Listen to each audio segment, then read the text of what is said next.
Hi.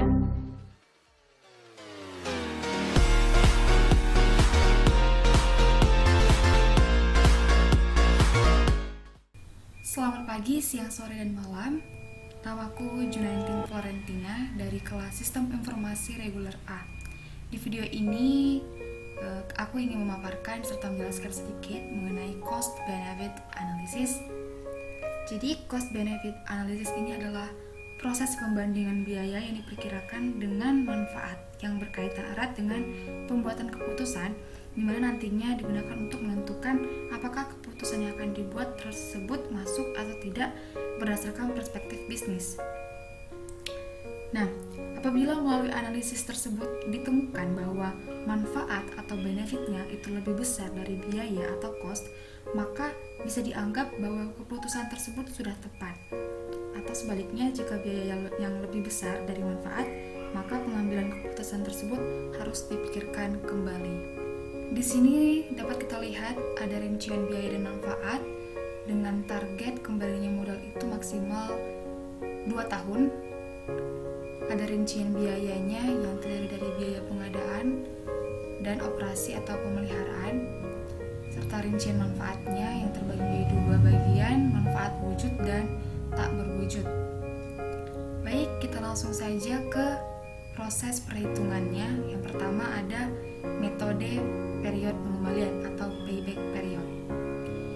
Payback period ini adalah suatu periode atau jangka waktu yang diperlukan untuk dapat menutup kembali investasi menggunakan aliran kas neto atau proceed, atau bisa kita katakan periode untuk mengembalikan modal investasi yang telah dikeluarkan terhadap suatu proyek yang dikerjakan.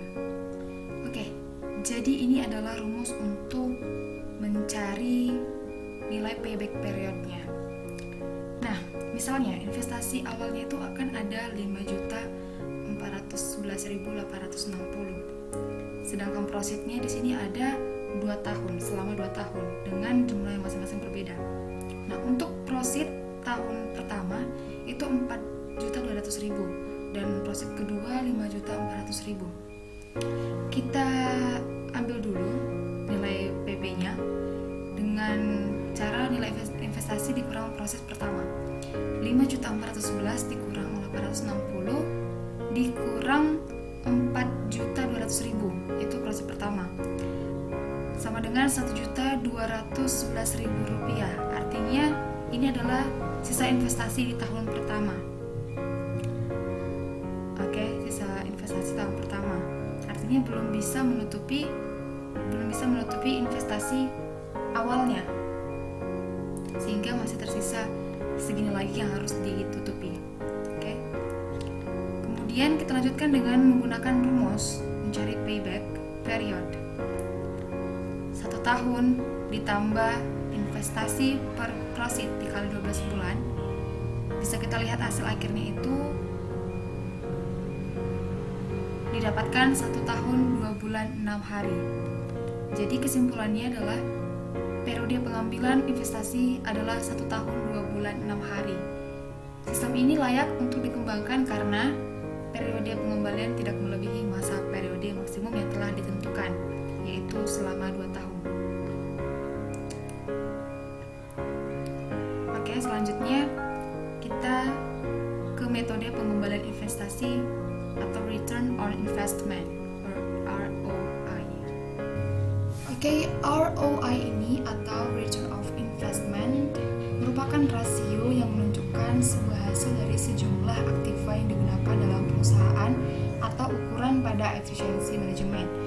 Nah, di rasio ini biasanya itu ditampilkan hasil dari seluruh aktiva yang dikendalikan dengan tidak menghitung pada sumber pendanaan pada sebuah perusahaan. Rasio ini biasanya diukur dengan presentasi.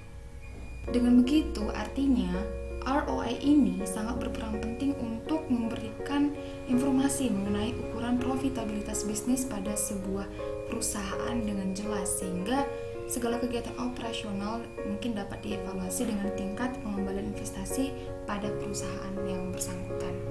Rumus untuk mencari ROI itu bisa kita lihat di sini. Total manfaat dikurang total biaya per total biaya dikali 100%. Nah, diberikan syarat jika ROI-nya lebih besar dari 0, maka proyek itu dapat diterima. Oke, total manfaat di tahun pertama itu ada 4.600.000 dan total manfaat tahun kedua ada 5.800.000. Ya, kita scroll ya, kita lihat lagi. Ini total manfaatnya. Kemudian sedangkan total biaya yang dikeluarkan itu untuk biaya awal itu ada Rp5.411.000, biaya di tahun pertama 400.000 dan biaya di tahun kedua 400.000. Kita lihat mana total biayanya. Oke, ini dia. Kita lanjut lagi. Nah, sesudah kita ketahui nilainya, langsung saja kita menggunakan rumus yang sudah ditentukan menghitung ROI.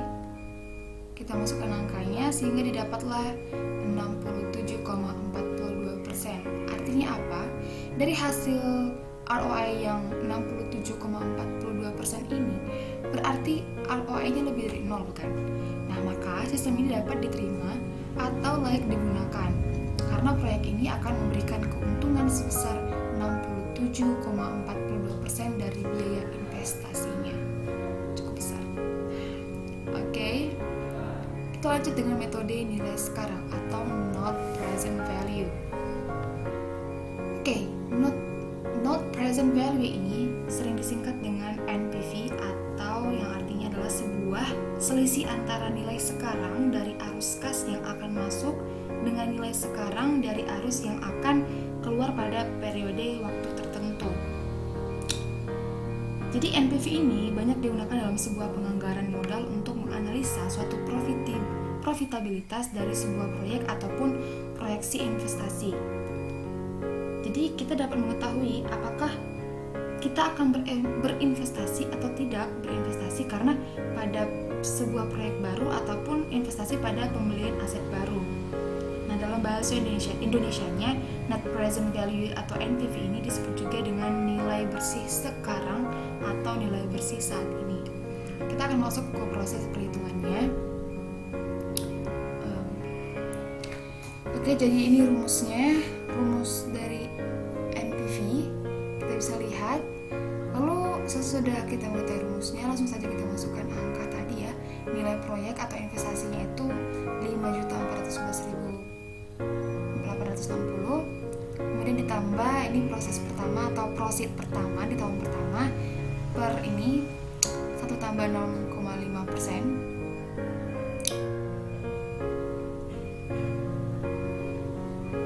Oke, 6,5% ini adalah ketentuan tingkat bunga diskonto yang kita tetapkan.